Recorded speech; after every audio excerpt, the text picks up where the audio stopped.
Assalamu alaikum everyone. Welcome back to my channel and welcome back to another lifestyle vlog. আশা করছি আপনারা সবাই ভালো আছেন। আলহামদুলিল্লাহ আমরাও ভালো আছি।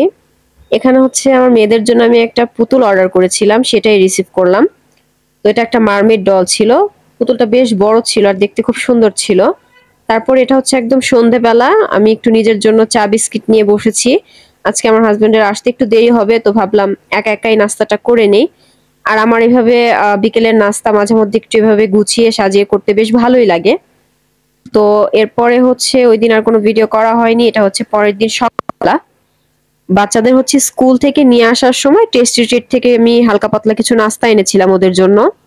যেহেতু সকালবেলা ওরা বাসায় নাস্তা খেয়ে যায়, তো স্কুল ছুটির পরে আসলে বাসায় এসে তারপরে আবার ভাত রুটি এই টাইপের বাসার খাবারগুলো ভাবে ওরা খেতে চায় না। তখন একটু হালকা পাতলাই তো বাইরের ফাস্ট ফুড এগুলো খাওয়ার বায়না করে। তো আমি হচ্ছে ওদের জন্য একটা শর্মা আর হচ্ছে কিছু কালোজাম মিষ্টি নিয়ে এসেছিলাম। আর এদিকে হচ্ছে আম্মু একটা মাছ কাটছিল। তো মাছটা আসলে অনেক বড় ছিল। আমি আসলে এত বড় মাছ কখনো কাটিনি, এজন্য হচ্ছে এটাকে আম্মুই কেটে দিচ্ছে। এটাকে কেটে একদম আলাদা আলাদা প্যাকেট করে ফ্রিজে রেখে দিবে। আর ওইদিন দুপুরে রান্নার জন্য হচ্ছে এখানে নরম খিচুড়ি করেছিলাম গরুর মাংস আর আচারের তেল দিয়ে। তো আলহামদুলিল্লাহ খিচুড়িটা অনেক বেশি মজা হয়েছিল। ওয়েদারটা একটু বৃষ্টি বৃষ্টি ছিল, তো এই ওয়েদারে এই ধরনের নরম খিচুড়ি খেতে আসলে বেশ ভালোই লাগে।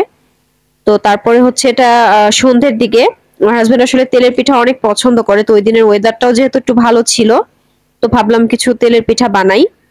আম্মুকে বললে হয়তো আম্মু বানিয়ে দিত, কিন্তু ভাবলাম আমি নিজেই বানাই। অনেকদিন পর বানাচ্ছি, তো একটু ভয় ভয় লাগছিল যে কেমন হবে, ফুলবে কিনা। কিন্তু আলহামদুলিল্লাহ বেশ ফুলকোই হয়েছিল পিঠাগুলো। আমি একটু ছোট ছোট সাইজের বানিয়েছিলাম। তো এরপর আর ওই দিন রাতে আর কোনো ভিডিও নেওয়া হয়নি। পরের দিন সকালে হচ্ছে আমরা সবাই মিলে আমার ছোট বোনের বাসায় চলে গিয়েছিলাম। তো আজকের মতো এখান থেকেই বিদায় নিয়ে নিচ্ছি। দেখা হবে নেক্সট কোনো ভিডিওতে। সেই পর্যন্ত ভালো থাকবেন। আল্লাহ হাফেজ। আসসালামু আলাইকুম।